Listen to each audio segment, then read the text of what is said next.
नमस्ते मम्मी जी। हाँ नमस्ते बहू। ऑफिस से आने में इतना लेट क्यों हो गई? वो क्या है ना मम्मी जी, मेरे ऑफिस वालों को ना नया प्रोजेक्ट मिला है। अब वो प्रोजेक्ट का काम बहुत ज़्यादा है, इसलिए 10-15 दिन तक 8:30 बजे तक ही आया करूँगी। अरे ये क्या बात हुई? जब तू इतने दिनों तक लेट आएगी तो घर पे कब आएगी और कब खाना बनाएगी तू? मम्मी जी, मैं 8:30 बजे घर आकर खाना बना दिया करूँगी, और वैसे भी 10-15 दिन की ही तो बात है। आपसे अगर हो पाए तो मेरे लिए इतना कर दिया करें कि मेरे आने से पहले सब्जी काट कर रख दिया करो और थोड़ा सा आटा गूंद कर रख दिया करो। ना ना ना ना, तू मेरे से कोई उम्मीद मत रखना। मुझे पार्क जाना होता है 5 से लेके 7 बजे तक, और पार्क से आके मुझे 1 घंटा आराम भी तो करना होता है। अब ये तेरा काम है, तू जाने, तेरा काम जाने, मुझे इससे क्या मतलब। सुन, मुझे बहुत तेज भूख लगी है, जाके आलू बैगन की सब्जी बना ले। ठीक है मम्मी जी। आ गया मेरा बच्चा। हाँ मम्मी, वो मोनू ने ना नई गाड़ी ली है तो उसके साथ करोल बाग गया था उसकी गाड़ी को मॉडिफाई कराने। मम्मी आज का पूरा दिन ही वहीं लग गया मेरा।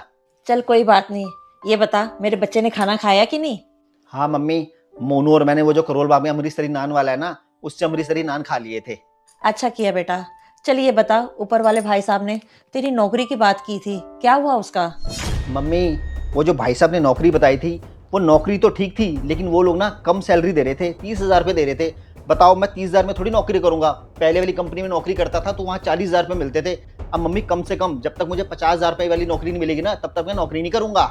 बेटा तू तो समझदार है, तुझे जो ठीक लगे वो किया कर। हमें कौन सी पैसों की कमी पड़ी है? तेरे पापा की पेंशन तो आया करती है। हाँ मम्मी, बात तो सही है, पापा की पेंशन से हमारा काम आराम से चल जाता है। अच्छा मम्मी, वो मोनू ने नई गाड़ी ली है ना, वो गाड़ी को मॉडिफाई भी करवा लिया है। मोनू कह रहा था इस फ्राइडे को ना सारे दोस्तों को लेके 3-4 दिन के लिए पहाड़ों में कहीं घूमने जाएंगे। लेकिन मम्मी, मैंने ना मोनू को कोई जवाब नहीं दिया। अब 3-4 दिन के लिए पहाड़ों में जाएंगे, खर्चा तो मम्मी होता ही है ना। अब मेरे पास कहाँ है पैसे। बस इतनी सी बात? बेटा तू चिंता क्यों कर रहा है? अभी तेरी माँ जिंदा है, परसों मेरी कमेटी निकली, ले जा तू 15,000 रुपए, जाके घुमाना बढ़िया से। थैंक यू मम्मी, आपने तो मेरी सारी टेंशन ही दूर कर दी। माँ हो तो मेरी माँ जैसी, जब तक मेरी माँ है ना, मुझे किसी भी चीज़ के बारे में सोचने की ज़रूरत ही नहीं है। अच्छा मम्मी, आज ना मैंने सुबह से चाय नहीं पिया है, आप चाय पियोगे? हाँ पी लूंगी। चलो ठीक है मम्मी, आपके लिए भी बोल देता हूँ। डॉली, ओ डॉली, जरा मम्मी और मेरे लिए 2 कप चाय बना लाना। वैसे हद है, मम्मी जी से तो मुझे कोई उम्मीद है नहीं। ये भी मम्मी जी के साथ बैठे बैठे ऑर्डर मारते रहते हैं।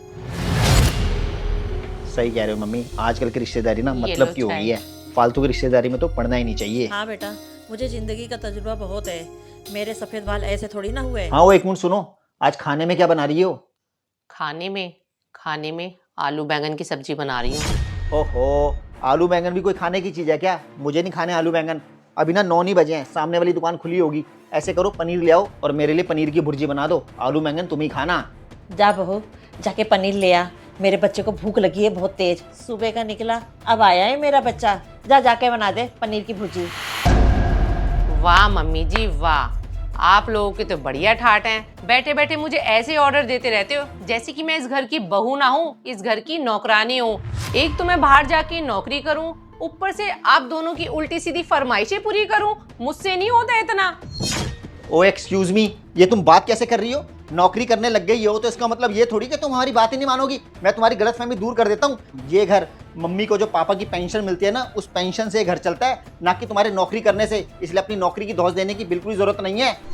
एक तो आवाज नीचे करके मुझसे बात किया करो। मैं कोई अपनी नौकरी की धौंस नहीं दे रही हूँ। पहली बात, मैं मानती हूँ कि ये घर पापा की पेंशन से चल रहा है, बस ये घर ही पापा की पेंशन से चल रहा है। बाकी के ऊपर के सारे खर्चे मेरी सैलरी से चल रहे हैं। बच्चों की स्कूल की फीस, बच्चों की ट्यूशन की फीस, और तो और आपकी गाड़ी की ईएमआई भी ना मेरी सैलरी से कटती है, क्योंकि आप तो नौकरी करते ही नहीं हो। सारे खर्चे ऊपर के मुझे ही उठाने पड़ते हैं। अगर मैंने नौकरी छोड़ दी ना तो आप अपने बच्चे नहीं पढ़ा सकते, यहाँ तक कि अपनी गाड़ी भी बेचनी पड़ जाएगी आपको। और मम्मी जी, आप क्या इस हट्टे कट्टे 40 साल के आदमी को मेरा बच्चा करती रहती हो? आपका ये बड़ा सा 40 साल का बच्चा ना 2 बच्चों का बाप बन चुका है, और इन्होंने तो ठान लिया है कि जिंदगी भर मुझे कुछ नहीं करना, खाली बैठे बिठाए बाप की पेंशन खानी है और बीवी की कमाई खानी है। इनको तो इतनी भी शर्म नहीं आती कि लोग क्या कहते हैं कि बीवी बाहर जाके नौकरी करती है, ये आदमी कुछ नहीं करता। अरे अपनी इज्जत का ख्याल नहीं है तो कम से कम मेरी और मेरे बच्चों की इज्जत का ख्याल तो कर लो। राजीव, मम्मी जी, आज मेरे सब्र का बांध टूट चुका है, तभी आज जाकर मैं अपनी जुबान खोल रही हूँ, क्योंकि आप लोगों ने ना मुझे इतना मजबूर कर दिया है बोलने पर। इनको नौकरी के लिए बोलती हूँ ना तो बस ये नौकरी में बस कमियां निकालते रह जाते हैं। हमारी शादी को इतने साल हो गए, इतने साल की शादी में ये कम से कम 10 से 12 नौकरी बदल चुके हैं। कभी कहते हैं कि वो नौकरी अच्छी नहीं है, उसमें पैसे कम पड़ रहे हैं, वो नौकरी दूर पड़ रही है, उधर का बॉस अच्छा नहीं है, दूसरी नौकरी में पॉलिटिक्स बहुत ज्यादा है। राजीव, इस तरीके से नौकरियां नहीं होती हैं। नौकरियों में थोड़ा बहुत सुनना भी पड़ता है और थोड़ा बहुत बर्दाश्त भी करना पड़ता है। अब मुझे ही देख लो, मैं भी तो नौकरी कर ही रही हूँ ना। मुझे भी नौकरी में 4 बातें लोगों की सुननी पड़ती हैं, लेकिन बर्दाश्त करती हूँ क्योंकि मुझे अपने बच्चों का भविष्य बनाना है। इनको देख लो, इनको तो कुछ करना ही नहीं है। राजीव, आपको पूरा 1 साल होने वाला है घर बैठे बैठे, आपको तो शर्म ही नहीं आ रही कि मैं बाहर निकल कर नौकरी कर लूँ, मेरी बीवी इतनी मेहनत करती है। लेकिन नहीं, आपने तो ठान ली है कम सैलरी में आपको नौकरी करनी नहीं है, ज्यादा सैलरी वाली नौकरी आपको मिल ही नहीं रही है। मम्मी जी, इसमें सारी गलती ना वैसे राजीव की नहीं है, आधी गलती आपकी भी है, क्योंकि आप ना राजीव को शय दे रही हो, आप राजीव के गलतियों पर पर्दे डाल रही हो। राजीव, अभी भी सही समय है, अभी भी कुछ नहीं बिगड़ा, वक्त है, वक्त रहती वक्त की कदर कर लो।